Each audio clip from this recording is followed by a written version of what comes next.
اور دین اسلام کا تعلق حسب و نسل سے، جغرافیہ سے،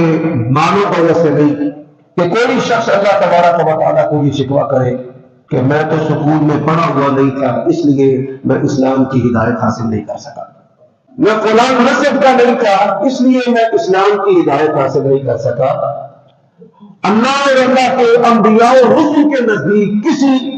عربی کو اجمی پر، کسی اجمی کو عربی پر، کسی کالے کو گورے پر اور کسی گورے کو کالے پر کوئی فضیلت و قدر نہیں، اور نہ ہی اس کو ہدایت کا تعلق پیسے کے ساتھ ہے کہ جھونپڑیوں میں رہنے والے جو بے مال لوگ ہیں وہ اللہ تبارک و تعالیٰ کے سامنے یہ عذر پیش کرتے ہیں کہ اے پروردگار ہمارے پاس تو مال نہیں تھا اس لیے ہم ہدایت سے اور دین اسلام سے دور ہیں۔ دو نعمتیں اللہ کی ایسی ہیں جو ہر انسان کے لیے برابر ہے، ایک رزق جس کا دین